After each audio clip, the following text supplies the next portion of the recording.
Ok, donc on va terminer de manière définitive le cours sur les séries entières en voyant l'application de l'idée du développement en séries entières pour la résolution de certaines équations différentielles. Vous allez voir, c'est assez joli. Et il y a un autre élément important qui va concerner cette vidéo, c'est que vous allez peut-être voir mon colocataire passer à un moment. Donc vous aurez la chance de rencontrer Florian qui habite dans la chambre qui est derrière. Donc le pauvre, il faut quand même qu'il puisse passer même pendant un cours. Voilà, mais ça ne devrait certainement pas nous détourner de notre objectif principal qui est de parler d'équations différentielles. Et pour cette partie-là, la meilleure chose à faire, de mon point de vue, d'un point de vue pédagogique, c'est vraiment de montrer comment on utilise cette technique sur un exemple. Donc on va essayer de résoudre une équation différentielle, du moins de trouver une solution à une équation différentielle qui s'écrit par le biais des séries entières et qui s'écrit comme une série entière. Donc allons-y. Donc résolvons l'équation différentielle. Alors plutôt je ne devrais pas dire résolvons, parce qu'on ne va pas démontrer que toutes les solutions sont données par ça, mais cherchons des solutions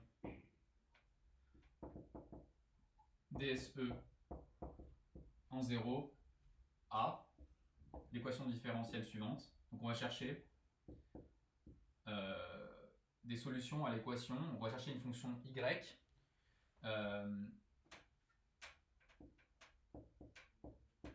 qui vaut 1 en 0 et qui par ailleurs dans la dérivée est donnée par x fois y de x. Voilà. Donc je crois qu'il y a un petit peu trop de lumière. Donc comment on va faire ça? Eh bien, on va supposer, la première étape c'est de supposer qu'il en existe une, et on va voir ce que ça implique. Donc supposons avoir, je vais appeler ça étoile. Donc quand j'écris ça, ça veut dire que je cherche une fonction dont la dérivée y' évaluée en x vaut x fois y de x, au moins sur un intervalle qui contient 0, puisque je demande qu'elle soit au moins définie en 0, ou elle doit valoir 1. Supposons avoir trouvé une solution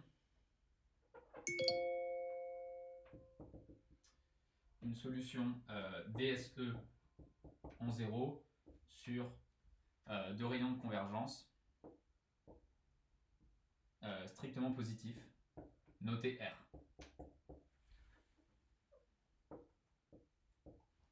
Noté R. Ok. Donc j'ai une fonction. Donc cette solution, je vais lui donner un O. On la note petit f. On la note petit f. La fonction qui a x associe la somme pour allant de n égale 0 à plus l'infini des an x puissance n. Voilà. Donc je suppose que j'ai une certaine fonction de cette forme-là via des éléments, une suite à n que je ne connais pas à ce stade. Et donc je vais injecter f dans l'équation différentielle.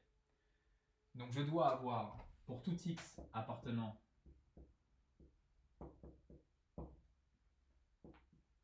à moins r, je dois avoir f' de x égale x f de x. Ok. Et je vais essayer d'expliciter un petit peu ce calcul. Donc, à ma gauche, j'ai f' de x. Mais ça, je sais que par propriété des séries entières, f étant une série entière, la dérivée est donnée par la série entière des dérivées. Ou autrement dit, je peux dériver terme à terme. Par théorème, pour tout x appartenant à moins r, et bien f' de x est donné donc par la formule par dérivation de terme à terme. Donc c'est la somme. Je disais que la dérivée, donc en 0, la dérivée de cet objet, de cette série entière, c'est la somme des n à n x puissance n moins 1. Donc attention, je commence ici à 1 puisque le terme en 0, sa dérivée est nulle. Et puis maintenant, si je change de variable, donc retenez bien ça, dans cette situation-là, on essaie toujours d'écrire les objets comme somme des bn x puissance n pour un certain bn. On ne veut pas des x puissance n moins 1, parce qu'ensuite on va vouloir utiliser l'unicité du développement en série entière. Donc ici, je fais encore un petit effort, j'écris que c'est la somme de n égale 0 à plus l'infini de n plus 1. Donc ça c'est la manipulation classique pour reconnaître ici la série entière dérivée. Hein. Si vous avez directement écrit cette égalité-là, c'est bon aussi. Voilà. Et puis, je peux aussi calculer pour tout x appartenant à moins RR. Alors, je vais écrire ça à gauche peut-être. Donc, pour tout x appartenant à moins RR, ça c'était le calcul de f' de x sous forme d'une série entière. Et puis bien sûr, je peux aussi calculer x fois f de x sous forme d'une série entière. Donc pour tout x appartenant à moins RR, la somme, donc x f de x, c'est la somme pour n allant de 0 à plus l'infini de donc n, pardon, de an x puissance n plus 1. Et donc ça, si je change de variable, c'est rien d'autre que la somme pour n allant de 1 à plus l'infini de an moins 1 x puissance n. Voilà. Donc si on regarde bien ce qu'on a trouvé, puisque f doit être solution, pour tout x appartenant à moins RR, je trouve que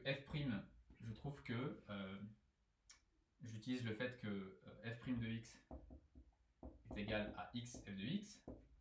Donc ça équivaut à quoi? Ça équivaut à la somme, c'est le moment où il faut que je change de stylo, ça équivaut au fait que la somme pour n allant de 0 à plus l'infini de n plus 1 à n plus 1 x puissance n égale la somme pour n allant de 0 à plus l'infini de an moins 1 x puissance n.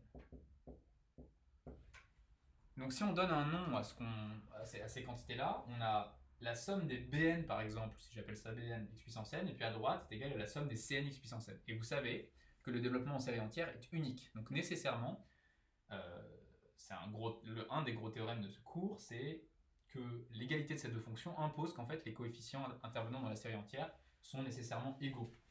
Donc, on déduit quoi? On déduit l'égalité suivante. Donc, par unicité du développement en série entière, j'en déduis que pour tout n appartenant à n, eh bien j'ai n plus 1 à n plus 1 qui est égal. Alors ici en fait c'est pour tout n, alors pardon, ici c'est un n égale 1. En fait c'est pour tout n appartenant à n étoiles, hein, vous voyez. Faut faire un petit peu attention ici. Donc là j'identifie les coefficients, ils sont tous égaux et il va falloir faire à part le cas de n égale 0, puisqu'en n égale 0 ici on a 1 fois a1. Et à droite, on a caché ici le terme 0 en fait. Hein. Vous voyez que le coefficient devant x puissance 0 ici, c'est 0. Donc pour tout n appartenant à n étoile, n plus 1 égale n moins 1. Et puis par ailleurs, ça c'est, je suis en train de faire n égale 0. À gauche, j'ai donc a1. Et à droite, le terme en x puissance 0, c'est bien 0 ici. Vous voyez qu'on a des relations de récurrence entre les AN. Le fait que la série entière doivent être solution de l'équation différentielle, ça impose ceci et ça impose cela. Et ça impose aussi une dernière chose, je vous rappelle qu'on a une condition initiale. On a aussi le fait que f de 0 doit être égal à 1. Mais f de 0, ça équivaut à quoi? Si vous calculez f de 0, vous avez seulement un terme qui reste, c'est a0. Donc vous allez trouver que a0 doit être égal à 1. Donc finalement, vous avez l'ensemble de ces relations pour les coefficients AN. On va discuter maintenant de ces choses-là.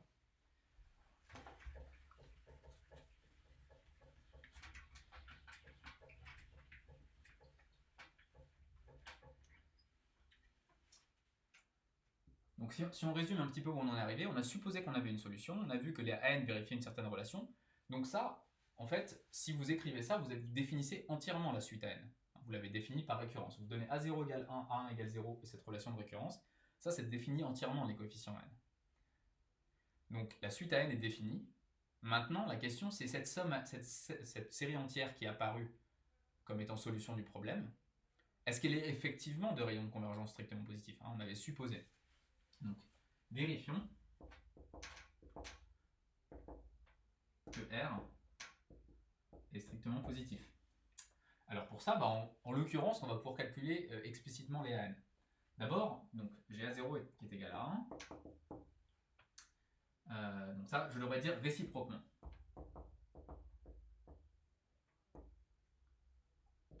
Vérifions que R est strictement positif. Donc, c'était une hypothèse que j'avais faite dans le raisonnement direct. Maintenant, réciproquement, je vérifie qu'effectivement le rayon est strictement positif. Donc j'ai A0 qui est égal à 1.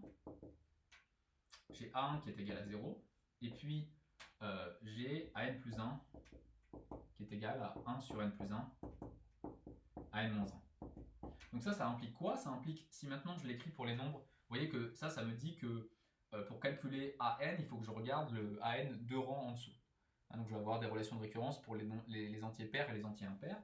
Ici, je vois que, par exemple, j'obtiens que A, par exemple, si je veux calculer A3, c'est égal à quoi? Donc ça correspond à N égale 2 ici, c'est 1 tiers de A1.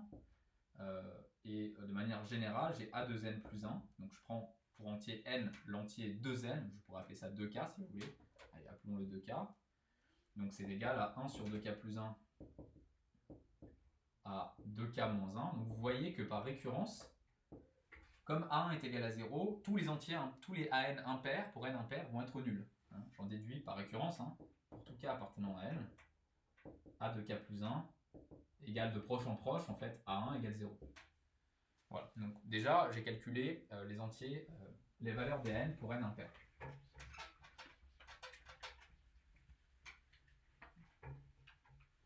Et puis je continue, cette fois pour les N pairs, je trouve que A 2N plus 2K plus 2, toujours pour tout K appartenant à N, A de K plus 2, c'est donné par quoi? C'est donné par 1 sur 2K plus 2 fois A de K. Et donc si on raisonne de proche en proche, pour obtenir une formule, on va faire une sorte de récurrence que je fais d'un seul coup. Donc en fait, A de K, c'est 1 sur 2K A de K moins 2. Et si je répète, j'obtiens que c'est 1 sur 2K fois, maintenant ici je reprends la même formule, mais cette fois avec K moins 1, donc je vais avoir 2K moins 2 A 2K moins 4. Et ainsi de suite.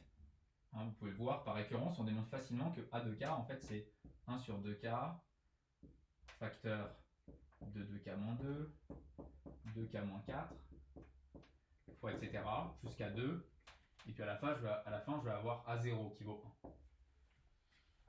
Donc voilà la formule qu'on obtient. J'espère qu'on la voit relativement bien.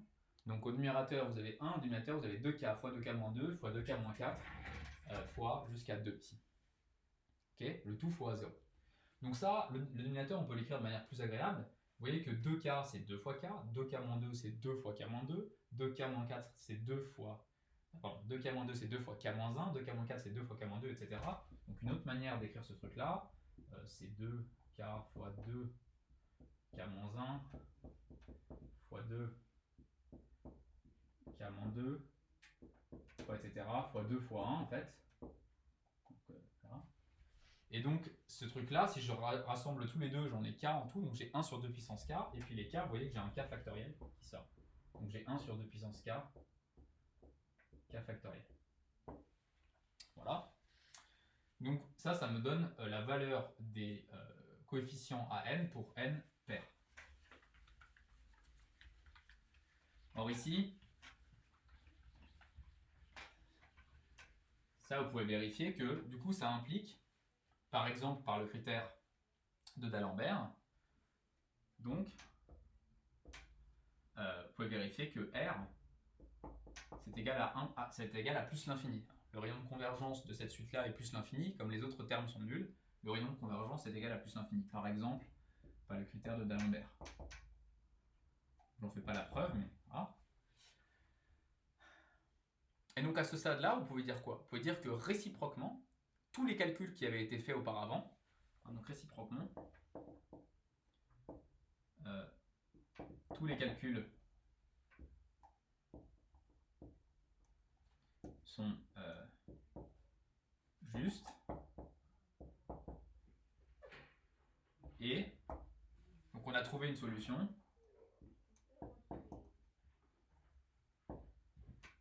une solution, décidément. On a trouvé une solution sur R. Donc D qui est développable en série entière en 0 sur R. Ok. Et cette fonction, c'est, en plus on a une formule donnée par, c'est la fonction qui a x associe somme pour n allant de 0 à plus l'infini des x puissance n. Alors, ça c'était pour les cas pairs, donc vous avez en fait x puissance 2n sur 2 puissance n factoriel. Et donc vous avez exactement alors excusez-moi, donc ici vous avez la somme des a 2n x puissance 2n, et donc c'est bien ça. Et donc ça vous pouvez, alors il se trouve qu'en fait vous avez une formule pour ce truc là, hein, si vous regardez ce que ça vaut ce truc là, c'est rien d'autre que exponentielle x carré, donc c'est la fonction qui a x associe exponentielle x carré sur 2. Donc, alors je vais vérifier que je ne dis pas de bêtises. Donc c'est la somme des x puissance 2n sur 2 puissance n sur n factoriel. C'est bien ça. Donc il se trouve qu'ici en fait vous avez une formule explicite pour la fonction, mais ce ne sera pas toujours le cas. Et puis je vous rappelle qu'il faut faire attention avec la notion de formule explicite. L'exponentielle, par définition, c'est défini par une série entière. Donc il se trouve que la série entière que vous obtenez comme solution de cette équation différentielle, c'est celle-ci. Alors, bien sûr, ici on n'a pas a priori résolu l'équation différentielle parce qu'on pourrait se demander s'il y a d'autres solutions que celle-là. Et il se trouve qu'ici, la théorie simple des équations différentielles vous montre que c'est l'unique solution. Et en plus, on est content parce qu'on a trouvé une solution qui est valable sur R. Vous verrez des exemples en TD où éventuellement vous tomberez sur une solution bon, il vous manque un peu de théorie pour les équations différentielles, mais vous n'aurez pas trouvé l'ensemble des solutions à l'équation différentielle. Il en existera d'autres qui ne sont pas développables en série entière. Ou alors, il pourrait arriver la situation où vous avez trouvé une solution développable en série entière, par exemple sur -1, et pourtant, vous pourriez trouver une solution qui est valable sur R tout entier, à l'équation différentielle. Donc ici, ce cas, c'est pas présenté. Ok, donc je voudrais résumer juste la méthode qui est évoquée dans le poly, mais donc je la rappelle en quelques mots. Donc vous avez une équation différentielle, vous en cherchez une solution développable en série entière.